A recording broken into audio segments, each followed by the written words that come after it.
नमस्कार बंधुरा केमन आছেন राय किचेन एंड ब्लगे आपनादेर स्वागत। आज के एकदम अन्य पद्धतिते आपनादेर फ्राइड राइस बानिये देखाबो।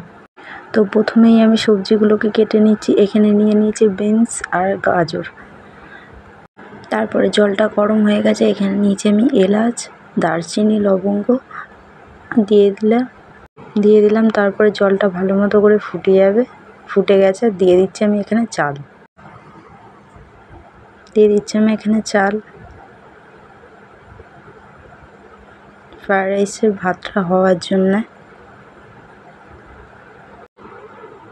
আমার এখানে ভাতটা রেডি হয়ে গেছে। এবার আমি নামিয়ে নেব। এতে দিয়ে দিয়েছিলাম আমি অল্প করে নুন আর তেল। তারপরে সবজিটা ভাজার জন্য এখানে একটু তেল নিয়ে নিয়েছি। তারপর বিনসগুলো আগে ভেজে নিচ্ছি।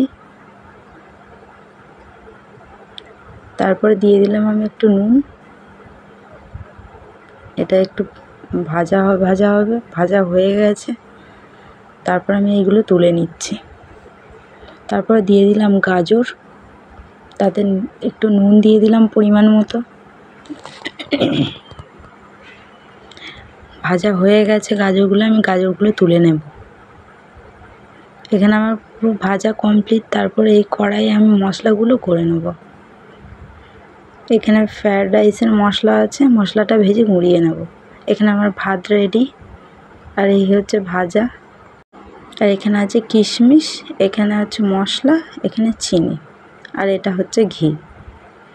আমি এতে ক্যাপসিকামটা অ্যাড করলাম না, কারণ ফ্রাইড রাইসে ক্যাপসিকামটা আমার ভালো লাগে না। আপনারা যদি পারেন ক্যাপসিকামটা এতে অ্যাড করে নেবেন।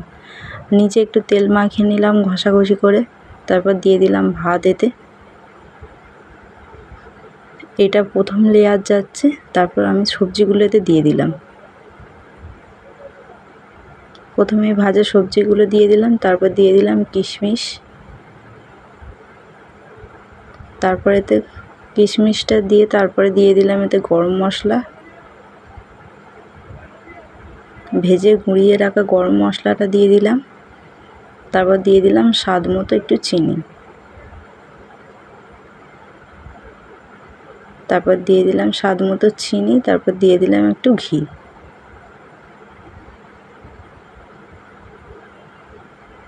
তারপর আবার দিয়ে দিলাম এতে সাদা ভাত।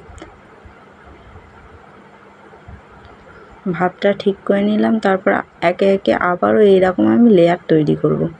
এতে দিয়ে দিলাম ভাজা সবজি, তারপর কিশমিশ, চিনি, কিশমিশটা দিয়ে দিলাম। তারপর আবার দিয়ে দিলাম ঘি। ভাতটাও কিন্তু একদম ঝরঝরে হয়েছে। একদম ঝরঝরে ফ্রাইড রাইস হয়ে গেছে আমাদের রেডি। যদি ভালো লাগে থাকে একটু like, comment, share and subscribe করে দিও বন্ধুরা।